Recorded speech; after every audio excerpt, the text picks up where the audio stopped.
په چیمپیون ټرافي کې د افغان لوبډلې لومړی ماتې، د افغان لوبغاړو بیکاره لوبېدل او د افغانانو غبرګونونه د لیګونو زمري ولې په ملي لوبډله کې بیکاره شي.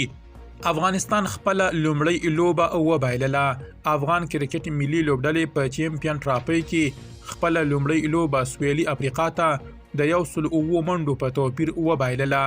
تر ټولو ښه توپوهنه پکې رحمت شاه وکړه. اوس راځو غبرګونونو ته.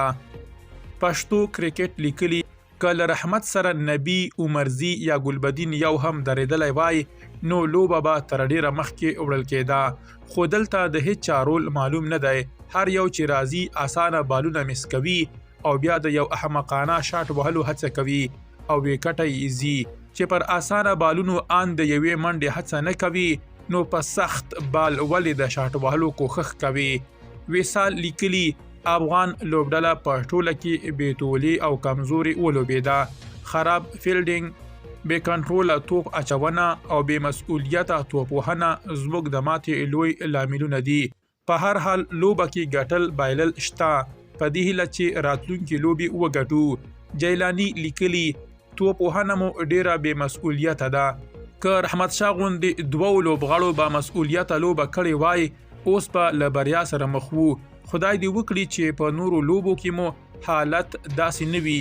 ښه بیرته راوګرځو. حسیب پټان لیکلي د کرکټ هر فارمیټ چې لوبوي نو لومړی باید هغه فارمیټ ته خپل اند جوړ او چمتو کړي. د سوداګریزو 20 اوریزو لیګونو په اندود 50 اوریزو لوبې کول او بیا ترې د ګټې تمه درلودل هسې خوشي حماقت دی. نظری لیکلي سویلي افریقا د ټاس په څیر لوبه هم وګټله.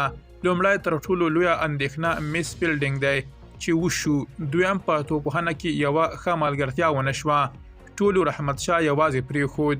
په راتلونکې لوبه کې افغان لوبغاړو ته ښه واره غواړم.